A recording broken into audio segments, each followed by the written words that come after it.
Je m'appelle Riton Dupierre-Clément, je suis chef décorateur et je suis là donc pour une rencontre avec les élèves du lycée Albert Camus à Bois-Colombes, dont j'ai moi-même été élève il y a quelques dizaines d'années.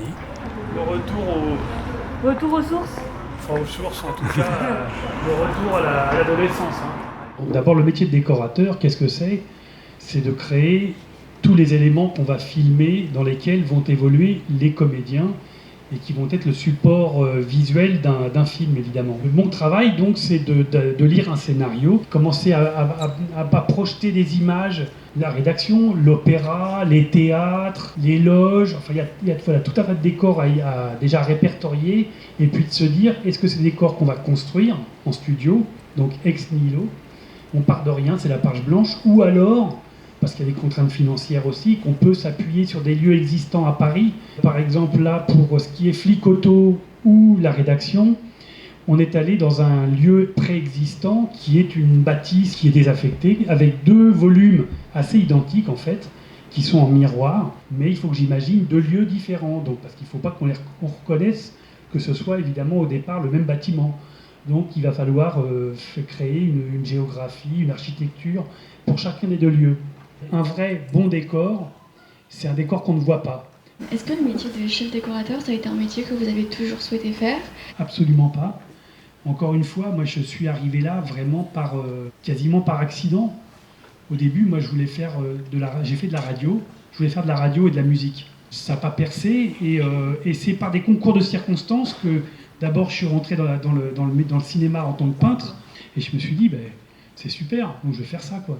Et puis, j'ai été assistant pendant un nombre d'années, j'ai fait mes gammes, entre guillemets, j'ai appris sur le tas. Et puis, il y a un jour, on m'a proposé un premier long métrage en tant que chef décorateur. Depuis que je l'ai fait, j'ai pris goût et je ne veux pas en changer. C'est quoi la fréquence à peu près de films par an ? Alors moi, je fais des films relativement importants, on va dire. Globalement, je ne peux pas faire plus de 2 films par an. Parce que ça fait à peu près 6 mois. Donc, le maximum, c'est 2 films. Mais on peut des fois en faire qu'un seul. Ou on peut faire 2 films sur 3 ans, on va dire. Combien de temps vous a pris la création des décors ? Alors, Illusion perdue, c'est un film particulièrement conséquent, donc ça a été très long. La préparation, elle a duré de février jusqu'à mi-juin, 4 mois et demi, et on a tourné de mi-juin à octobre. Donc voilà, on était sur à peu près la durée totale 10 mois entre la préparation et le tournage. Sachant que quand on est en tournage, on continue de préparer, parce qu'on ne pouvait pas tout faire d'un seul coup, quoi. Et puis, par des raisons de place, le lieu où on construisait, on ne peut pas tout construire. Vous avez réalisé combien de décors pour Illusion perdue ? On a fabriqué 90 décors. Quand je dis 90 décors, dès qu'on filme quelque chose, c'est un décor. C'est-à-dire qu'une maison, c'est un décor, et dans laquelle il y a des sous-décors. C'est-à-dire qu'on va faire une maison, mais quand il y a la chambre Tartampion, le salon, ce sont des décors également, des sous-décors, mais ce sont des décors qu'il faut faire. Donc, en comptant tous les sous-décors, il y en a donc 90. Dans ce film, c'est quoi la part de numérique pour le décor et la part d'authenticité que vous avez créée en studio ? Il y a très peu de choses en fait en numérique. Il y a les grands boulevards. C'est-à-dire que quand Lucien arrive à Paris et qu'il va traverser le grand boulevard et qu'il est pris au milieu de la circulation de l'époque, évidemment quand vous regardez dans Paris intramuros maintenant, il y a une pollution visuelle qui fait qu'on ne pourra nulle part faire croire qu'on est à Paris en 1820, sans parler du fait de faire venir quarantaine de chariots, de carrosses, de véhicules hippomobiles, donc qui sont tirés par les chevaux.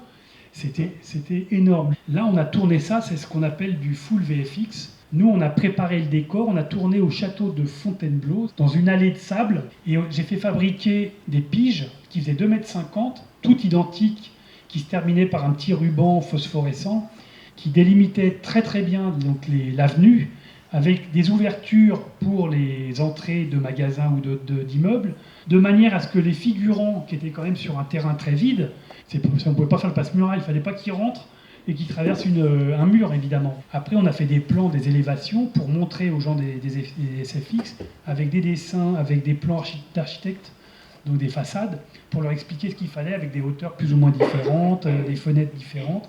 Et tout ça, ça a été fait en VFX. Pour les Césars, comment est-ce qu'on détermine un bon chef décorateur d'un autre ? Enfin, comment est-ce que le jury décerne le prix à un chef décorateur ?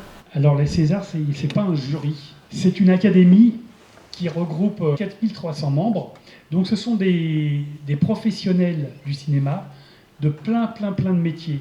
Chaque année sont proposés X films, c'est-à-dire la majorité des films du cinéma français, ceux qui ont eu l'agrément du CNC. Ces films-là peuvent prétendre à concourir au trophée des Césars.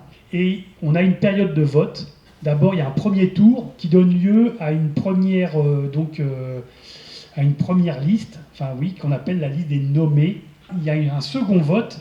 Tous les membres revotent encore, mais là, ils doivent voter pour un seul, pour un lauréat. C'était très agréable à faire et je serais ravi de le refaire, mais ce qui suggérerait d'avoir un nouveau César et on n'y est pas encore.